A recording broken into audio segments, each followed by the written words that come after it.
आपको आने के लिए पहले, हाँ वही चीज, किसी के नशे में नहीं होना चाहिए बस। हाँ बाबू बोलो। ये बताइए सर कि बेरोजगारी का दर इतना ज्यादा बढ़ता जा रहा है हमारे देश में, बेरोजगारी का दर इतना ज्यादा बढ़ता जा रहा है हमारे देश में, युवा पलायन करने के लिए मेट्रो सिटीज की तरफ झुका है।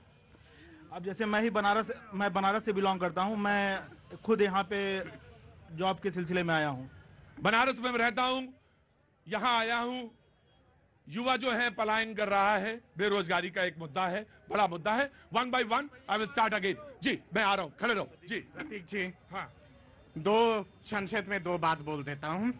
पहली बात, गरीबी हटाओ लेके बहुत चर्चा हुई है, उसका फॉर्मूला का रहस्य बता देता हूं मैं कि किस वजह से हुआ है।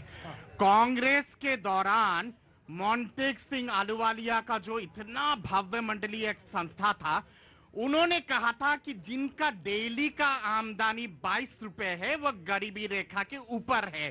फिर गए 12 रुपए जिनका डेली का आमदनी है वो गरीबी रेखा से ऊपर गए। ये कब बोले? 2013-2014। ये सोच रहे थे कि चुनाव होगा, हम तो जीत जाएंगे, फिर उस आंकड़े को और उठाएंगे, कहेंगे 5 रुपए जिनका आमदनी है डेली का वो गरीबी रेखा से ऊपर है, और 19 आते आते कहेंगे कि 0 के ऊपर जिनका आमदनी है डेली का वो गरीबी रेखा से ऊपर है। पर दुर्भाग्यपूर्ण कहना पड़ता है कि कांग्रेस को जनता ने ही 2014 में ऐसा धक्का मारा कि गरीबी रेखा का जो खाई है उसके दलदल में घुसा दी है। भैया जी, मोदी जी ने लोकसभा में भी और राज्यसभा में भी बहुत सारी बातें कही गई, मगर एक बार भी इन्होंने भैया जी अडानी का नाम नहीं लिया। दूसरा, भैया सुनिए, राहुल गांधी जी ने उनसे 4 सवाल पूछे थे। हाँ, 4 सवाल पूछे थे। अडानी ने पिछले 20 साल में बीजेपी को कितने पैसे दिए, एक सवाल। दूसरा, जिस देश में अडानी को कॉन्ट्रैक्ट मिले वहां आप कब गए, आपके विदेश जाने के बाद अडानी के कितनी बार देश गए, अडानी जी आपके साथ कितनी बार विदेश गए। भैया ये 4 सवाल पूछे थे राहुल गांधी जी ने, विपक्ष के नेता हैं वो, उन्होंने पूछा था, मगर उन्होंने क्या जवाब दिया? लाभार्थियों की बात ले आए। उन्होंने वो योजना बता दी जो 2014 में, भैया जी 2014 में जो उन्होंने जो अपना मैनिफेस्टो लाए थे उस पर ही बात करी सिर्फ। रुको।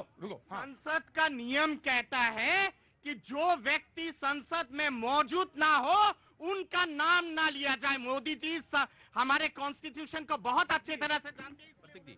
इस देश के अंदर किस तरह का इकोसिस्टम बना हुआ है, देखिए कम्युनिस्टों ने और कांग्रेस पार्टी ने एक ऐसा इकोसिस्टम बनाया कि ये देश सांप सपेरों का देश है। ये देश सांप सपेरों का देश है। ये देश के जो धन्ना सेठ है, जो व्यापारी है, व्यापारी वो सारे चोर है। और वही आप देखिए कि अगर एक हमारा देश का व्यापारी अगर परचम लहरा रहा है, भारत का नाम रोशन कर रहा है, तो किस तरह से हाहाकार मच रही है और पेट में दर्द हो रहा है। इनको कौन सा मॉडल चाहिए? इनको चाहिए रॉबर्ट वाड्रा करप्शन मॉडल। इनको कौन सा मॉडल चाहिए? देखिए, मुद्दे पर बात हो।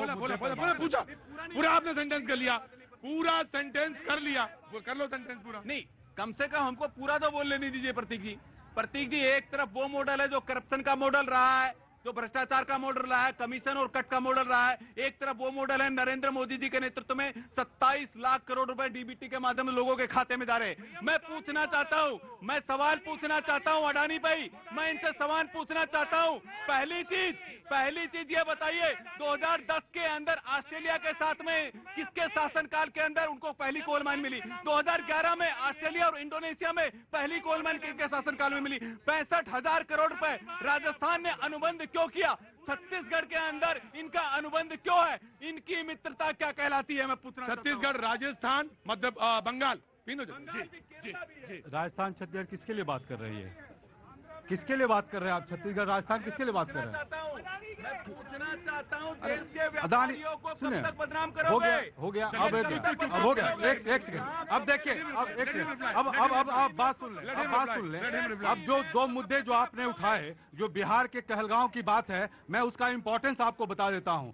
विक्रमशिला यूनिवर्सिटी वही यूनिवर्सिटी है जहां पर कि जैनिज्म व बुद्धिज्म का लोग पढ़ाई कर वहां से भौतिक लोग निकले और निकलकर नालंदा और विश्व के और जगह जगह पर जाके उसको किया। आज देखिए वो स्थिति 30 किलोमीटर का रास्ता है और वहां एक सबौर है जहां पर एग्रीकल्चर कॉलेज है। वो एग्रीकल्चर वही कॉलेज है जहां पर इतने रिसर्च हुए हैं जिसका कि विदेश देश और देश के सारे यूनिवर्सिटीज के जर्नल में आपको मिलेंगे। तो आज वहां के जो मेंबर ऑफ वहां के जो एमएलए हैं वो बीजेपी के हैं। शाहनवाज वहां के एमपी होते थे, सुशील मोदी वहां के एमपी होते थे। तो इनकी देखिए बात मैं कहां ले जाना चाहता हूं। राहुल गांधी जो बात कर रहे थे अजय मंडल जेडीयू के सांसद है, आज इनके साथ उनका नाम नहीं लेंगे। सदानंद सिंह 30 वर्षों तक वहां का नेतृत्व किया, वहां का नाम नहीं लेंगे। इन्होंने बात की कृषि कॉलेज की, वहां के वीसी भ्रष्टाचार में आरोपी रहे, उनको इन्होंने मंत्री बनाया, बाद में हटाना पड़ा। आगे ये जेडीयू वही है ना, ये जेडीयू वही है ना कि कुछ दिन पहले बीजेपी के साथ थी। तो तब आप देखिए सवाल यहाँ यह क्या है।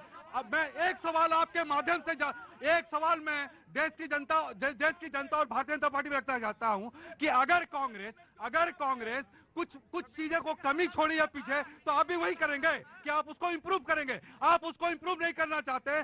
जब राहुल गांधी जनता की आवाज लेकर आते हैं तो आप